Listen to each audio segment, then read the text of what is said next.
नमस्कार, हिमाचल टुडे देख रहे हैं आप। मैं हूं गौतम ठाकुर और इस चुनावी बेला में हम आप पहुंचे हैं नगरोटा में। ये वो जगह है जहां पर चुनाव जो है वो बहुत टक्कर का होता है। यहाँ पर जो इस बार के कैंडिडेट हैं वो है आरएस बाली, मेरे साथ खड़े हुए देख रहे हैं आप। बहुत ही दिलचस्प है। बीच बीच में इस सीट के बारे में भी आपको बताऊंगा, पहले तारुफ करवा देते हैं। हाय सर, कैसे हैं आप? बहुत बहुत धन्यवाद भाई साहब। आपने देखा चल रहा है, इलेक्शन कैंपेन चल रहा है। से तारुफ करना बहुत मुश्किल हो रहा है। आई थिंक मैं 2 दिन से लगा हूँ और अब जाके आप वक्त दे पाए। मैं जानता हूँ कि ये वो वक्त है जब दिन रात जो है वो कैंडिडेट्स एक कर रहे हैं और उसके साथ मीडिया का भी दिन रात एक हो रहा है।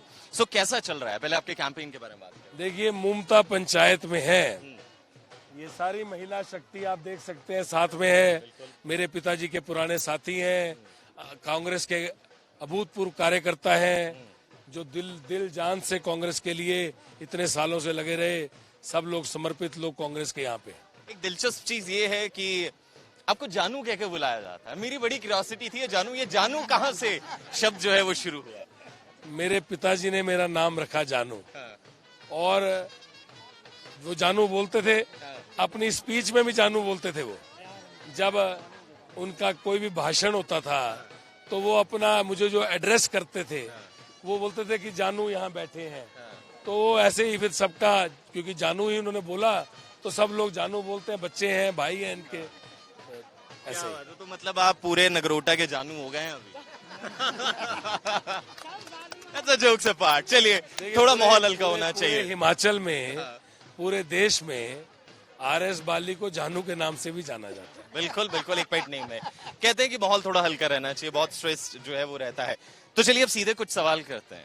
ये आपका पहला चुनाव है सर, मुकाबला कितना टक्कर का दिख रहा है? देखिए, इलेक्शन जो है वो, उसके लिए अगर मैं अपने आप कहूंगा तो ये अच्छा नहीं लगेगा। मेरे हिसाब से लोग बताएंगे कि मुकाबला किस तरह का है, और आप जनरल परसेप्शन लीजिए। पर यह है कि लोगों का बहुत प्यार मिल रहा है, लोगों का बड़ा साथ मिल रहा है, बड़ा आशीर्वाद मिल रहा है। क्योंकि अगर मैं जीएस बाली की बात करूं तो वो एक मंजे हुए खिलाड़ी रहे। लोगों का जो है वो उन पर भरोसा था। 1998 से लेकर एक लंबा सफर उन्होंने चुनावी गलियारे में तय किया और बहुत ही पॉलिश जिसे कहते हैं वो एक राजनेता थे। लेकिन 2017 में उनकी हार हुई क्योंकि एक कैंडिडेट जो है वो उनके सामने थे। कोई भी रीजन हो सकते हैं, लेकिन आज वही कैंडिडेट जो है वो आरएस बाली के भी सामने है। तो सर, वो कैंडिडेट जिसने जीएस बाली को जो है वो शिकस्त दी थी, वही कैंडिडेट आपके सामने है। तो कैसे मुकाबला करेंगे? आप नए हैं, वो मंचे हुए हैं। देखिए, मेरी बात सुनिए। एक तो मैं संगठन में पिछले 20 साल से 25 साल से बड़ा सक्रिय हूँ। पूरे देश का सचिव हूँ कांग्रेस पार्टी का। सबसे युवा सचिव बना मैं देश में कांग्रेस पार्टी का। और बहुत बड़े स्टेट की जिम्मेवारी है मेरे पास। पश्चिम बंगाल का मैं सह प्रभारी हूँ और अनेकों पदों पे, वरिष्ठ पदों पे मैं रहा। पीसीसी में रहा, अपना यूथ कांग्रेस में रहा, एनएसयूआई में रहा। तो संगठन का तो मुझे बहुत अनुभव रहा। और इलेक्टोरल पॉलिटिक्स जो है उसके अंदर मैं पिताजी के साथ काम करता रहा, हमेशा रहा। तो ये सब परिवार जो है मुझे बिल्कुल परिवार की तरह ही जानता है। जहाँ तक बात है कि पिताजी के पिछले चुनाव की, तो ये एक केस स्टडी है। इसको स्टडी करना चाहिए कि इतना काम करने वाले नेता, जिनको पूरा देश विकास पुरुष बोलता है, वो कैसे हार गए। उसके अलग कारण रहे। बहुत लंबा टाइम था और अगर 500 कुछ मत पड़ जाते, बड़ा छोटा मार्जिन था, 500 कुछ मत पड़ जाते तो वो इलेक्शन जीत जाते। तो ये कोई 500 का कोई पैमाना भी नहीं होता। 500 इधर गया या 500 वोट उधर गया, पर उनको 31,000 वोट पड़ा था। लोग 20,000 से कम वोट लेके जीत गए थे प्रदेश में। कोई 16,000 में जीत गया था, कोई 17,000 वोट लेके जीत गया था।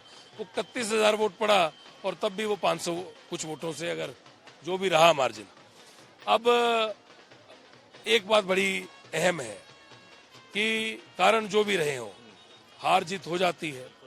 पर हमारे यहाँ एक और बहुत बड़ा कारण था नौकरियों का। हमारे हजारों लोग लगे, पर जो नहीं लगे वो नाराज हुए। उनको लगा कि बीजेपी की सरकार आ रही है, एक बार किसी और को मौका देते हैं। पर वो सभी लोग आज बड़े परेशान हैं क्योंकि उनके नेता, विकास पुरुष श्री जीएस बाली जी आज हमारे बीच में नहीं है।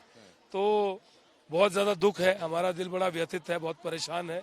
और हमें लगता है कि अब ये वक्त आ गया है उनको भी इज्जत देने का, हमारी द्वारा रात दिन मेहनत करने का, ताकि हम दोबारा से नगरोटा की जो रेलगाड़ी है जो पटरी से बाहर उतरी और एक भी नई चीज नगरोटा बगुआ विधानसभा में नहीं आ पाई, उस दोबारा से पटरी में लाएं ताकि जो विकास के आयाम नगरोटा बगुआ ने स्थापित किए थे पिछले 20 वर्षों में, उनको दोबारा से स्थापित किया जा सके और आगे लेके जाया जा सके। आपका मैं भाषण सुन रहा था जब आप लोगों को संबोधित कर रहे थे, उसमें आपने कहा कि 5 साल में 5,000 रोजगार देंगे।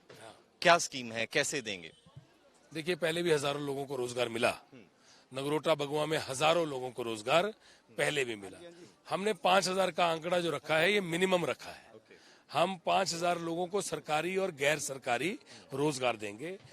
कांग्रेस पार्टी का आपने वचन पत्र पढ़ा है, उस वचन पत्र में लिखा है 5 लाख नौकरियां। उसको आप डिवीजन कर लीजिए और डिवीजन करके विधानसभा से ले लीजिए। हमने वो आंकड़ा रखा है जो हम किसी भी तरह मुहैया कराएंगे। उसका बकायदा पोस्टर निकालेंगे, उसका नाम लिखेंगे जिसको नौकरी देंगे, उसका एड्रेस लिखेंगे, उसका फोन नंबर लिखेंगे और साथ में जो नारा रहा काम किया है काम करेंगे, झूठे वादे नहीं करेंगे, वो नारा नगरोटा बगुआ का रहा है, उसी सिद्धांत पे चलेंगे, ऐसा मेरा मानना। और जहां तक आपने कहा कि आपके पास स्कीम क्या है, तो स्कीम देखिए, प्राइवेट के अंदर बहुत सारे रोजगार लग सकते हैं, पहले भी लगे हैं। हम बहुत सारी कंपनीज को यहाँ लेके आए जहां पे लोगों को रोजगार दिया गया। गवर्नमेंट के अंदर प्रावधान होगा, क्योंकि ये हमने एजेंडा कांग्रेस पार्टी ने निकाला है, मैनिफेस्टो में डाला है, तो कांग्रेस पार्टी पटारा लेके आएगी नौकरियों का, जो पहले भी था। जब कांग्रेस की सरकार थी तो लाखों लोगों को रोजगार लगा। आज तकरीबन 68,000 पद तो प्रदेश में खाली पड़े हैं जो सैंक्शनड है, जिनमें नौकरी लग सकती है। और वैसे ही हर विधानसभा में 3-4 हजार पद जो हैं वो खाली पड़े हैं। सबसे पहले तो वो 1 लाख के करीब जो अब होगा पद, तब तक जब तक इलेक्शन होंगे, उनको भरा जाएगा, तो प्रदेश में लाखों नौकरियां पहले दिन से लगना शुरू हो जाएगी। क्योंकि ये सवाल इसलिए आया क्योंकि लोग आज के जो लोग हैं वो सचेत हैं, वो ये जानना चाहते हैं कि अगर दिया जाएगा तो कैसे दिया जाएगा। मैंने आपको बता दिया। हाँ, दूसरा, मेरे उत्तर बड़े सटीक होते हैं, होने भी चाहिए। दूसरा ये कि यहाँ पर एक महिला ने जो है वो बात उठाई कि पूछा जाता है कि पंचायत कौन सी है। मैं यहाँ पे ये पूछना चाहूंगा कि पंचायत नहीं, पूछा जाता है कि आप हमारे कार्यकर्ता हैं कि नहीं है। हाँ। चलिए, यहीं से सवाल ये आता है कि नौकरियों में क्या प्राथमिकता जो है वो कार्यकर्ताओं को दी जाएगी या जो आएगा वो पाएगा? निसंदेह कार्यकर्ताओं को हमेशा प्राथमिकता हर चीज में हर इंसान को देनी चाहिए, क्योंकि कार्यकर्ता ही एक पार्टी की रीढ़ की हड्डी है। अगर हम कार्यकर्ताओं की नहीं सोच रखेंगे तो इसका मतलब हमने अपना दायित्व ठीक से निभाया नहीं। बाकियों का क्या होगा? बिल्कुल देंगे उनको भी। आप सिर्फ कार्यकर्ताओं के एमएलए नहीं होंगे, आप सबके। नहीं, आप समझिए मेरी बात। मैंने आपको बोला, आपने बोला कि किनको महत्वता दी जाएगी, प्राथमिकता दी जाएगी। आपने ये नहीं कहा कि किसको नौकरी दी जाएगी। अगर आप बोलते नौकरी दी जाएगी तो मैं बोलता सबको दी जाएगी। आपने कहा प्राथमिकता, तो प्राथमिकता तो कार्यकर्ता का हक है, उसके बाद बाकियों की बारी। बिल्कुल सबकी बारी है। एक और चीज, कार्यकर्ता का हक प्राथमिकता है, बिल्कुल जो सपोर्ट में है। चलिए, दूसरी जो मेरिट है, क्वालिफिकेशन है, काम है, और नहीं बाकियों को मुद्दों को लेकर आगे जा रहे हैं, लोगों के बीच में कौन से अहम मुद्दे हैं? बड़े सिंपल मुद्दे हैं। पहला मुद्दा है बेरोजगारी, दूसरा मुद्दा है महंगाई, तीसरा मुद्दा है ओपीएस की बहाली, और चौथा मुद्दा है अग्निवीर। 4 मुद्दे जो हैं वो हर इंसान को टच करके, देखो ये कांगड़ा जो पार्लियामेंट है इसके अंदर हर दूसरा घर जो है फौजी का है। यहाँ पे सबसे ज्यादा लोग जो हैं उन्होंने देश के लिए कुर्बानी दी, शहीद हुए, तो ये बहुत बड़ा मुद्दा है।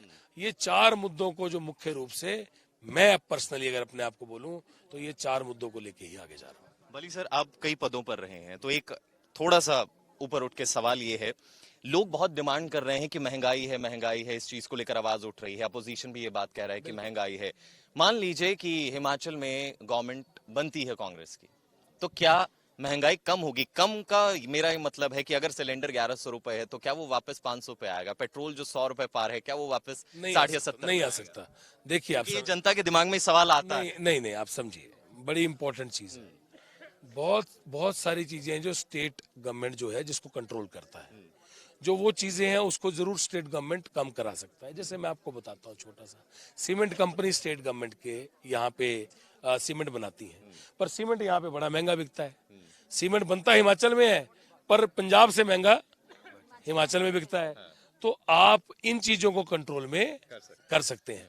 पर जो राष्ट्र की है, जैसे गैस है, गैस दिल्ली से आनी है, बाहर से आनी है, इंडेन की है, एचपी की है, बाकी की है, इनका तो जब ये मैंने अपने भाषण में भी कहा कि तैयार हो जाइए, जो लोग झूठ बोल के आए थे, जिन्होंने झूठे वायदे किए थे, घर घर में रोजगार देने की बात की थी, महंगाई खत्म करने की बात की थी, 15-15 लाख रुपए लोगों के खाते में डालने की बात की थी, हवाई चप्पल पहनने वाला हवाई यात्रा करेगा, ऐसे जुमले बोले थे, कहा था कि सारे कच्चे घर 2022 तक पक्के कर दिए जाएंगे। उन लोगों को दो साल बाद अब हमको बाहर धकेलना पड़ेगा। और जिस तरह हिमाचल के अंदर कांग्रेस का आना तय है और भाजपा का बाहर जाना तय है, वैसे ही देश में हमको करना पड़ेगा। जीएस बाली जी ने जो काम किए, जैसा कहा जाता है कि उनका एक कार्यकाल बहुत लंबा रहा, उन्होंने लोगों के लिए बहुत काम किए, आपको लगता है कि उनके काम का फल आप ले जाएंगे? देखिए, मैं आपको एक चीज बताता हूँ। हमेशा जिंदगी में जो काम जीएस बाली जी ने क्यों या किसी भी नेता ने जो काम किया, अगर आप कोई भी विकास की ईंट को निकालेंगे और नगरोटा बगुआ में कोई भी विकास की ईंट को निकाला जाएगा, उसमें जीएस बाली जी का नाम आप गढ़ा पाएंगे। अब बात आई कि उनके काम जो हैं, उनकी रात दिन की मेहनत है, उनका प्रयास है और उस रात दिन की मेहनत को आगे बढ़ाने की जरूरत है। अगर वो काम आगे बढ़े होते तो शायद आज ये बात नहीं हो रही होती, क्योंकि वो काम बिल्कुल रुक गए और एक भी कॉलेज, एक भी संस्थान, एक भी नई चीज नगरोटा बगुआ में नहीं आई। इसलिए अब उस काम को बढ़ाना है। हम सब ने जीएस बाली जी से बहुत कुछ सीखा है। इन सब ने मेरे को कहा है कि आपकी जिम्मेवारी है उसको आगे बढ़ाना। मैं अपने बड़ों की, बुजुर्गों की, माताओं की, बहनों की, युवाओं की और बच्चों की जो जिम्मेवारी मुझे दी है उसको आगे बढ़ाएंगे। कितना दबाव आप महसूस करते हैं कि एक फादर आपके इतने बड़े लेजेंड रहे हैं और उनकी साख को बचाए रखना कितना बड़ा प्रेशर है आप? बहुत बड़ी जिम्मेवारी है। प्रेशर तो मैं कभी लेता नहीं, किसी भी चीज का नहीं लेता, कभी लिया ही नहीं मैंने प्रेशर। पर यह है कि जिम्मेवारी बहुत बड़ी है और अपने परिवार को इकट्ठा रख के प्यार देना ये सबसे बड़ी जिम्मेवारी है। उनको इकट्ठा रखना, कई बार आपको उनको इकट्ठा रखने के लिए आपको कई बारी समझाना भी पड़ता है, कई बारी आपको जो छोटे हैं उनको बताना पड़ता है कि ये ठीक नहीं है, कई बार बड़े हैं उनके पाँव भी पकड़ने पड़ते हैं कि आप मेरी बात सुनिए। तो वो सब परिवार की बात है, करके आगे चलें। चलिए, thank you so much sir आपके वक्त के लिए। तो हमारे साथ है आरएस बाली, जो जगह जगह जा रहे हैं, जगह जगह जाकर जो है वो लोगों के साथ संबोधन कर रहे हैं, मीटिंग्स कर रहे हैं। लेकिन सबसे बड़ी चीज ये है कि क्या जनता उन पर भरोसा जताएगी, और यही चीज देखने वाली है कि हिमाचल की जनता किस पार्टी पर कैसे भरोसा जताती है, वो देखने वाली बात है। और उसका निर्णय हो जाएगा 8 तारीख को। ये वो तारीख है जब तय होगी हिमाचल की किस्मत। तो आगे चलेंगे, आपसे मुलाकात करवाएंगे कई और धुरंधरों की, लेकिन फिलहाल के लिए मुझे यानी गौतम ठाकुर विद कैमरामैन जग्गी दीजिए इजाजत। नमस्कार।